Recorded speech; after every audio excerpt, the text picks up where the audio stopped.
Hi, and welcome to another episode of Boozing with Boomers. I'm Dave, and I've been on a quest to learn how to make a great balanced cocktail. So please hit the subscribe button so we can go on this journey together.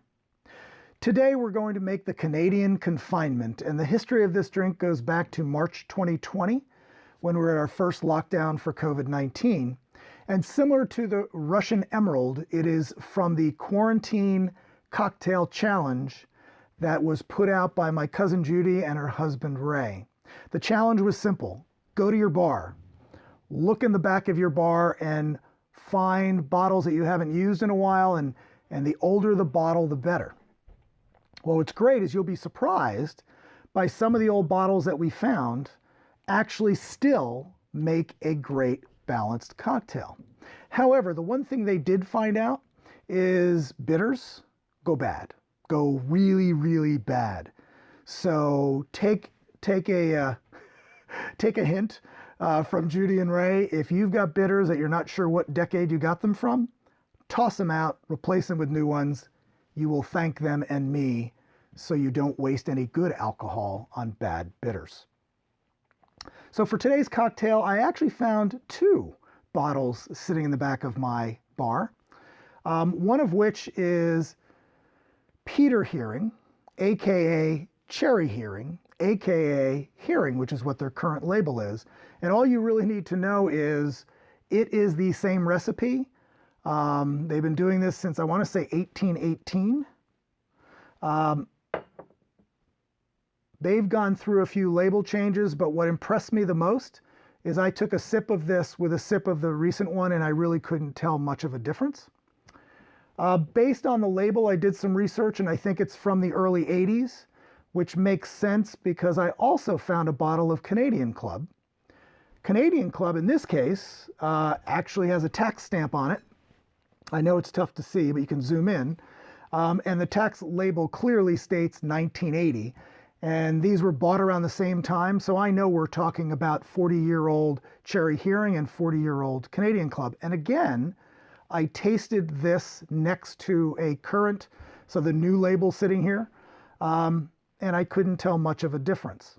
Now, the other fun fact in this is Canadian Club, for you Mad Men enthusiasts out there, or some people that I know started watching it for the first time during quarantine, it's Don Draper's favorite whiskey.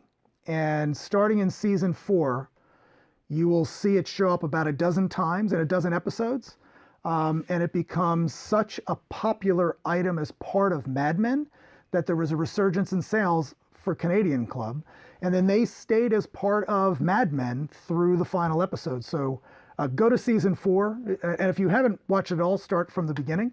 But in season 4, you will see a lot of appearances from Canadian Club. Now, what I like about Canadian Club are really two things, especially with cocktails. It is not an expensive whiskey, and what you need to know about Canadian blended whiskeys, most of them have a fairly high rye count, which gives them a little more flavor, a little bit of spiciness, but not overpowering. It's a very smooth, actually, I think the advertising back then was a very smooth whiskey. However, it has enough spice to hold up well in a cocktail like a Manhattan. So what I decided to do was to take the Cherry Heering and the Canadian Club, which, by the way, also is known for the highest rye count of Canadian whiskeys, and do my riff on the Manhattan. So let's get started.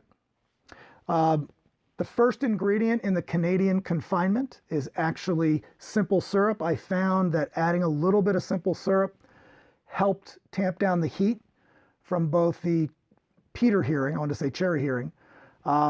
So it kind of makes that more balanced by just putting a little bit. So it's only a 1/4 ounce of simple syrup. And then we're going to do 3/4 of an ounce of Cherry Heering. And then 2 ounces of Canadian Club per cocktail. I happen to be making 2 cocktails, but it is 2 ounces per cocktail. And then, just like a Manhattan, we're going to have some fun with bitters. Whoops. Let me go in the order here. And I found out that 2 dashes of Angostura bitters per cocktail. So I have to remember. This gets me sometimes that I forget how many cocktails I'm making. and then 1 dash of Regan's orange bitters per cocktail. And what you'll notice, whoop, I'm getting near the end of this one, so I guess I got to reorder. And one of the reasons I use Regan bitters, it's been recommended by a lot of bartenders, a lot of books that I've been reading. That's why I use it. You can use whatever orange bitters you have. They all have a little bit different recipe, so it might have a little bit of a different flavor profile. But by and large, what I've found is it hasn't shifted the balance of the cocktail or the flavor too much. So you might find orange bitters that you like better. Use those. I think that's great. And then tell me about it, because I'm learning bitters. I might put together some sort of bitters bracket so we can all kind of vote on our favorite bitters, and I'd like to learn more from you. So this is a stirred drink. I surprised myself there, but this is a stirred drink, and I guess when I'm grabbing ice, I shouldn't be talking.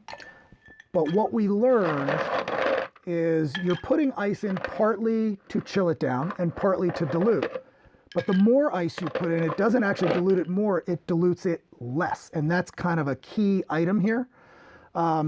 You're allowing it to get cold quicker when you put more ice in. And when you put more ice in, it's diluting less, but it's still chilling your drink. And for stirred drinks, we were going to stir it for 30 seconds to get the right amount of chill. But I also put my fingers at the bottom of the glass so I can feel it chilling. And you'll get used to it when you make enough of these. But if you just keep 30 seconds in your head, and I know I've wasted at least 10, but when you have 30 seconds in your head and you get used to it, you'll get a feel for what the glass should feel like. And it just takes practice. So make a bunch of cocktails for your friends who hopefully soon will be able to visit. So I'll be right back.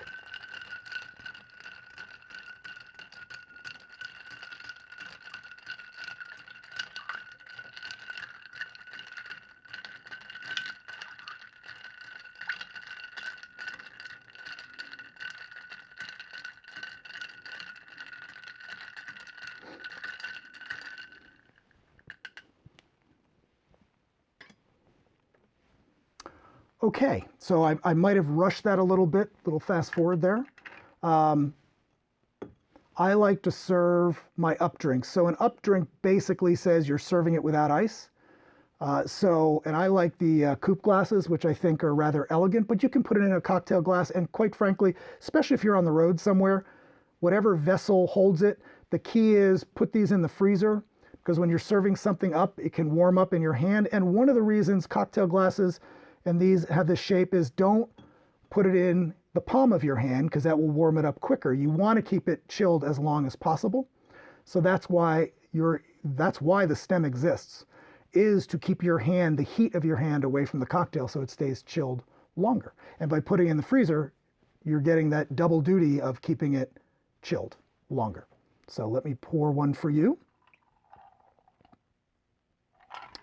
And then one for the boomer. What's great about this glass is I will never come in contact with the cocktail that's in it. And then we're going to do 2 garnishes with this one, because I think it brings out more of the elements. One is a little lemon twist. So a lemon twist, basically what we're saying is we're going to try to curl it a little bit. Now, a lot of times I like to rub it around before I do that, because it's easier to work with. So you get a little bit of that citrus in there, and then you gently drop it in. There are some professionals out there that do this much better than me. I have to admit, I am impressed when I go to a professional bartender, and when they do those curls, they can stand up in the cocktail. I'm still practicing. And then for the big one, rub it a little bit, give it a twirl. It will hold for a little bit, and knock it in. And then I love the brandied maraschino cherries. Luxardo is my favorite because it is the dark cherry. You don't want the sugar. The bright cherries have a tendency to be just sugar water, not really brandied, and giving you that deep flavor, which is really nice. But you just drop one in there. I have had people write in to me and tell me about a couple others. I think there's one up in Michigan. I'm giving 2 to the boomer. And there's somewhere else. So there's 2 other brands that have been recommended to me. But until I finish the large tin that I think I showed you last time, I'm not going to be ordering any new ones. But I will try different ones, and any recommendations you have, I'm all in. So let's see how I did.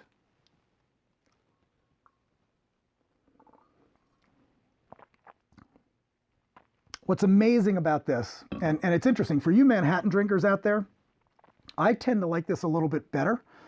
The Cherry Heering obviously has that cherry flavor. So if you think of sweet vermouth, which has a different level of layers of flavors and has a little bit of sweetness, this also only has a little bit of sweetness. It's got a high alcohol content, which is why the simple syrup made a good pair with that.